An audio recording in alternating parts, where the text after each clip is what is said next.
Hello, അടുത്ത cooking video ആണേ. ഞാനിന്നിവിടെ ഈസി ആയിട്ടുള്ള ഒരു ചിക്കൻ ചുക്ക റെസിപ്പി ആയിട്ടാണ് ഉണ്ടാക്കാൻ പോകുന്നത്. അതിനാവശ്യമായിട്ട് ഞാനിവിടെ 2 സവാള, 1 തക്കാളി, കുറച്ച് ഇഞ്ചി വെളുത്തുള്ളി, 2 പച്ചമുളക്, കുറച്ച് കറിവേപ്പില എടുത്തിട്ടുണ്ട്. അതിനാവശ്യമായിട്ട് 2 ടേബിൾ സ്പൂൺ മുളക് പൊടി, 1 ടേബിൾ സ്പൂൺ മല്ലിപ്പൊടി, 1/2 ടേബിൾ സ്പൂൺ നമ്മുടെ ഗരം മസാല, കുറച്ച് നമ്മുടെ മഞ്ഞൾപ്പൊടി എടുക്കുന്നുണ്ട്. ഞാൻ ആദ്യം തന്നെ പാനിൽ കുറച്ച് വെളിച്ചെണ്ണ ഒഴിച്ചിട്ട് നമ്മുടെ ഉള്ളി ഒന്ന് വറുത്തെടുക്കാൻ പോവാണേ. ഞാനിവിടെ കുറച്ച് ഉള്ളി മാത്രമേ വറുക്കുന്നുള്ളൂ. കുറച്ച് ഞാൻ എയർ ഫ്രയറിൽ വെച്ചിട്ട് വറുത്തെടുത്തു കേട്ടോ. അപ്പം എണ്ണ ഒത്തിരി ആകത്തില്ലല്ലോ, പെട്ടെന്ന് ആകുകയും ചെയ്യും. അതുകൊണ്ട് ഞാൻ അങ്ങനെയായിട്ട് 2 സെക്ഷനായിട്ടാണ് നമ്മുടെ ഉള്ളി വറുത്തെടുത്തത്. ഉള്ളി വറുത്തത് ഇതുപോലെ എടുത്തിട്ടുണ്ട്. അതേ പാനിൽ തന്നെ ഇച്ചിരി കൂടെ എണ്ണ ഒഴിച്ചിട്ട് അതിൻ്റെ അകത്തോട്ട് ഇഞ്ചിയും വെളുത്തുള്ളിയും പച്ചമുളകും കൂടെ ഇട്ട് നന്നായിട്ട് അതിനെ ഒന്ന് സോട്ട് ചെയ്തിട്ട് ഒന്ന് വഴറ്റി എടുക്കുന്നുണ്ട് കേട്ടോ. ഇതിൻ്റെ അകത്തോട്ട് വഴറ്റിയെടുത്തതിന് ശേഷം ഇപ്പം ഞാൻ കറിവേപ്പില ഇടുന്നില്ല.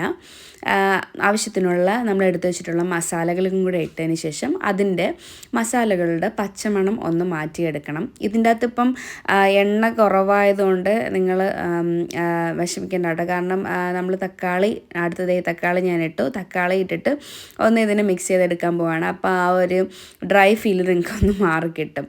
ഈ തക്കാളി ഇട്ടതിന് ശേഷം ഇതിൻ്റെ അകത്തോട്ട് ഞാനൊരു 1/2 ടേബിൾ സ്പൂൺ ആട്ടോ ഞാൻ ഉപ്പിടുന്നത്. ഇത്രയും കൂടുതൽ ഉപ്പിട്ടുകൊണ്ട് വിഷമിക്കേണ്ട. ഞാൻ ഉപ്പ് ചിക്കൻ ഇടുമ്പം ഞാനധികം ഉപ്പിടുന്നില്ല. നന്നായിട്ട് ഇതിനെ മൂടി വെച്ചിട്ട് തക്കാളി ഒന്ന് വേവിച്ചെടുക്കാവേ.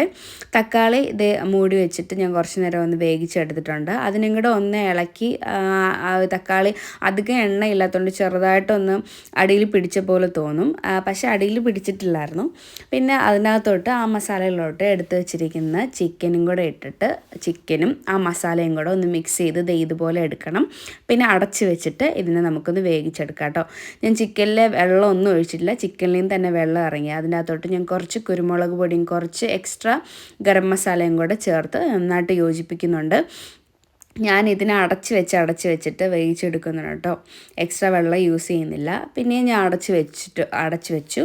ഇനി അടച്ച് വെച്ച് അത് തുറന്നതിന് ശേഷം അതിൻ്റെ അകത്തോട്ട് ഞാൻ വറുത്ത് വെച്ചിരിക്കുന്ന നമ്മുടെ സവാളയും കൂടി ഇട്ടിട്ട് നന്നായിട്ട് മിക്സ് ചെയ്തെടുക്കാൻ പോവുകയാണേ.